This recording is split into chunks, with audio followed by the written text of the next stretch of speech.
Dobrodošli na AV Market YouTube kanal. Pripremili smo za vas novi video i danas ću vam predstaviti lagane in-ear bubice JBL T290. Slušalice pružaju odličan kvalitet zvuka po super povoljnoj ceni, a u nastavku videa ćemo pogledati koje su njihove osnovne karakteristike i zašto baš ove slušalice mogu biti odličan izbor za vas.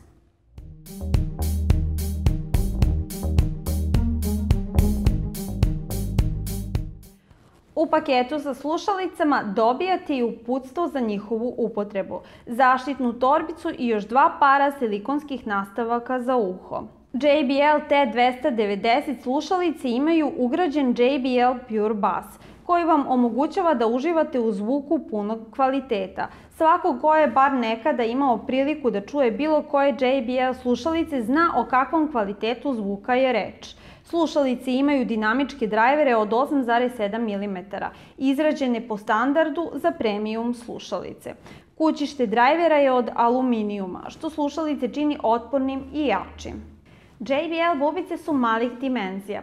Udobne su i omogućavaju vam visok stepen mobilnosti. Zaštitna vrećica služi da odložite bubice kada ih ne koristite i na taj način ih sačuvate od eventualnih oštećenja.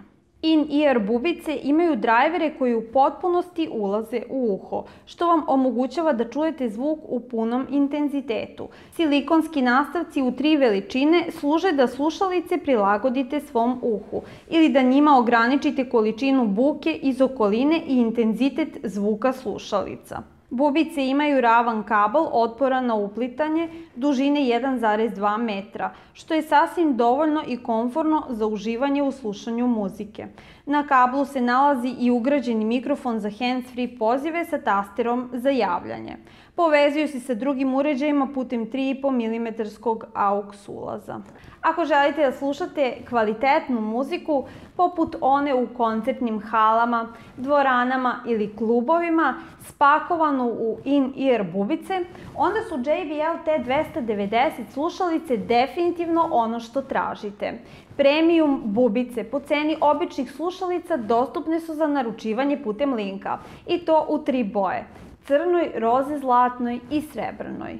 Ako imate pitanja ili su vam potrebne dodatne informacije, slobodno nas kontaktirajte. To bi bilo sve od mene za danas. Pozdravljam vas i poručujem da nas i dalje pratite jer se vidimo uskoro.